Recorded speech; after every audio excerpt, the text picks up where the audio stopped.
भगवान मंदिर में ही क्यों होते हैं? एक कहानी सुनाता हूँ। गांव में एक छोटा सा मंदिर था जहाँ हर सुबह और शाम को लोग भगवान की पूजा करने आते थे। रामू एक नटखट और जिज्ञासु बच्चा था। हर दिन अपने माँ से एक ही सवाल पूछता था, माँ, भगवान हमेशा मंदिर में ही क्यों रहते हैं? क्या वे हमारे घर नहीं आ सकते?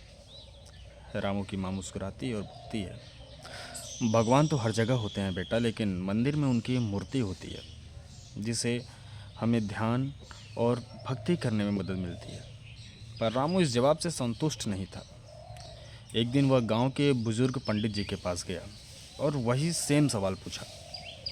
पंडित जी ने उसे प्यार से बैठाया और कहा, रामू, मैं तुम्हें कहानी सुनाता हूँ। बहुत समय पहले एक राजा थे जो यह जानना चाहता था कि भगवान रहते कहाँ हैं। उसने अपने राजगुरु से पूछा, लेकिन कोई भी सही उत्तर नहीं दे पाया। एक दिन एक साधारण किसान दरबार में आया और बोला, महाराज, मैं आपको भगवान का ठिकाना दिखा सकता हूँ। राजा बहुत उत्सुक हुआ और किसान के साथ चल पड़ा। रास्ते में किसान ने कहा, महाराज, भगवान हमारे हृदय में रहते हैं, लेकिन हमें ध्यान और भक्ति के लिए एक विशेष स्थान चाहिए जहाँ मन की शांति से उनकी आराधना कर सकें, इसलिए हमने मंदिर बनाए। राजा को उत्तर मिल चुका था और मैं आपसे पूछता हूँ, रामू को क्या सीख मिला? रामू ने पंडित जी की बात ध्यान से सुनी और बोला, तो इसका मतलब भगवान सिर्फ मंदिर में नहीं बल्कि हमारे दिल में भी होते हैं।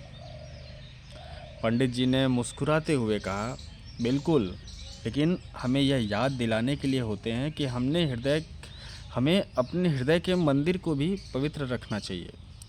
उस दिन के बाद रामू मंदिर जाता तो था, लेकिन अब वह हर जगह भगवान को महसूस करने लगा। पेड़ों में, नदियों में, पशु और पक्षियों में, सबसे ज़्यादा अपने अंदर। तो भगवान कहीं और नहीं, आपके दिल में है। उन्हें तलाश करने लोग कहाँ कहाँ भटकते रहते हैं। जो आपके दिल में बैठा है वही भगवान है।